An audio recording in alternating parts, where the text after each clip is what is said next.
যদি আমরা জীবনে একবার রোজা রাখি বা জীবদ্দশায় একবার পালন করি তাহলে কি সেটি যথেষ্ট নয়? তবে আপনি ভুল করবেন। Point number 1। তবে বিষয়টি কিছুটা অসম্পূর্ণ থেকে যায়। আপনি কি আমার উত্তর শুনবেন?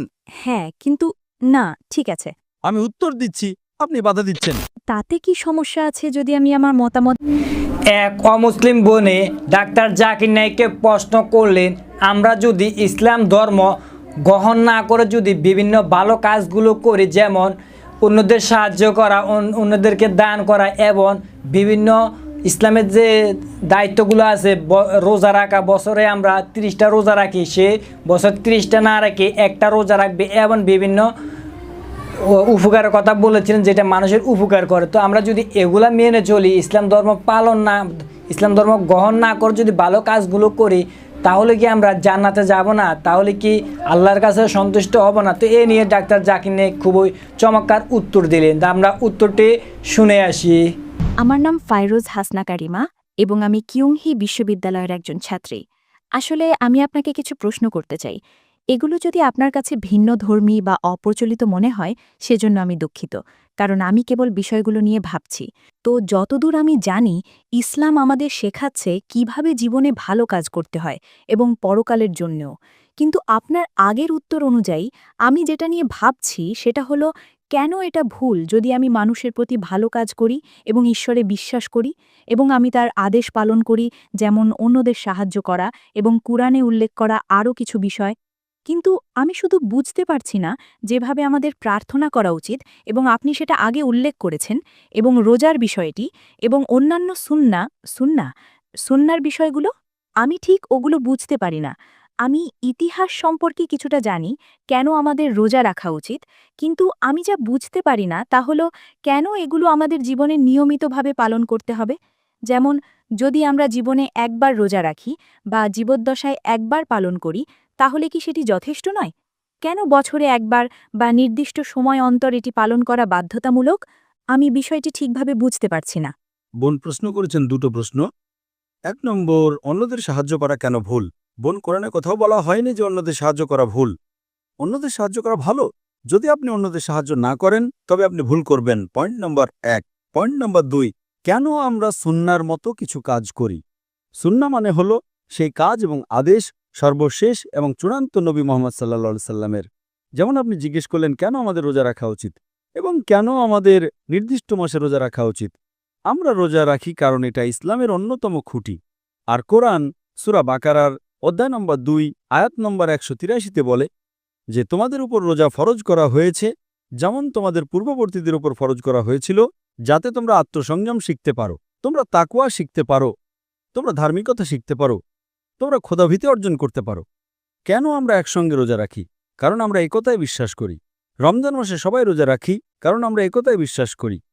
যখন আমরা প্রার্থনা করি আমরা একসঙ্গে প্রার্থনা করি। যদি আপনি একতার সাথে প্রার্থনা করেন তবে একা প্রার্থনা করার চেয়ে আপনি বেশি সওয়াব পাবেন।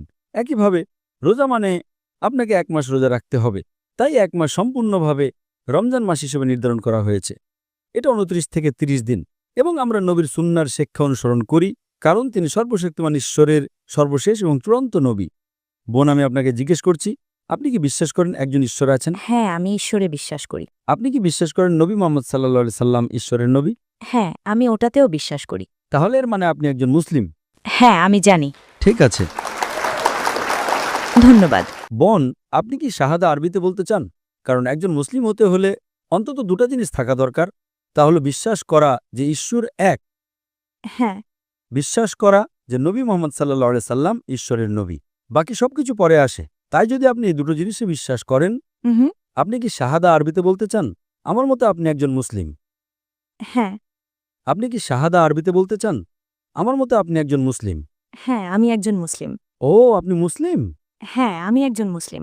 আসলে আমার বাবা-মাও মুসলিম এবং পুরো পরিবারও মুসলিম, কিন্তু আমি নিজেকে শুধু এটাই প্রশ্ন করছি যে এটা কি?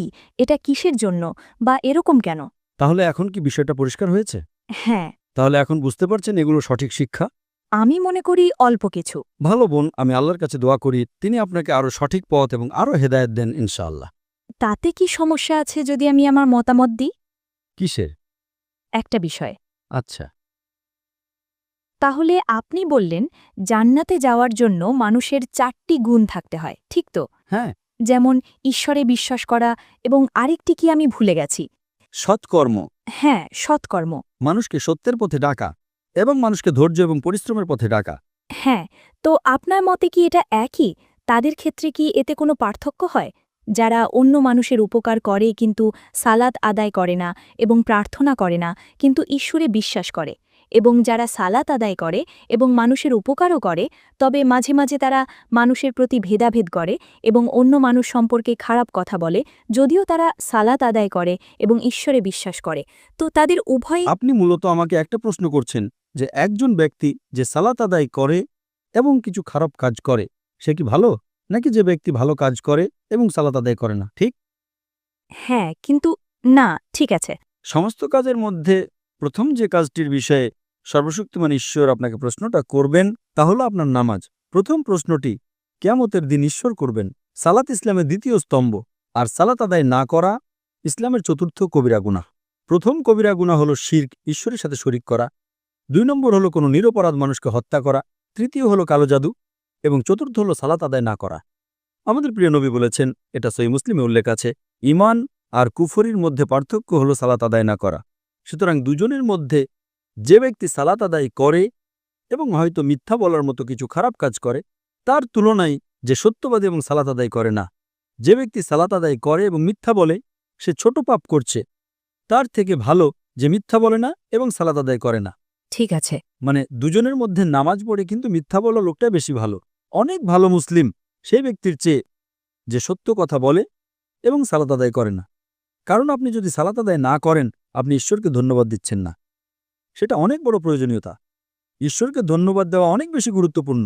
সালাত আদায় না করা চতুর্থ কবিরা গুনাহ, মিথ্যা বলা ছোট পাপ। সুতরাং দুজনের মধ্যে যে ব্যক্তি সালাত আদায় করে এবং মিথ্যা বলে সে অনেক শ্রেষ্ঠ মানুষ এবং অনেক শ্রেষ্ঠ মুসলিম সেই ব্যক্তির চেয়ে যে মিথ্যা বলে এবং সালাত আদায় করে না। তবে সেরা হলো সালাত আদায় করা এবং মিথ্যা না বলা। কোরআন সূরা আনকাবুত অধ্যায় নম্বর 29 আয়াত নম্বর 45 বলেছে, নিশ্চয়ই সালাত তোমাকে অশ্লীল ও অন্যায় কাজ থেকে বিরত রাখবে। তাই যদি আপনার সালাত সঠিক হয় ইনশাআল্লাহ আপনি মিথ্যা বলবেন না, আপনি ভালো কাজ করবেন এবং আপনি একজন ভালো মুসলিম হবেন। আশা করি প্রশ্নের উত্তর পেয়েছেন। জি, আপনার উত্তরগুলোর জন্য আপনাকে অনেক ধন্যবাদ। তো আজকের এই ভিডিও থেকে আপনি কি বুঝতে পারলেন?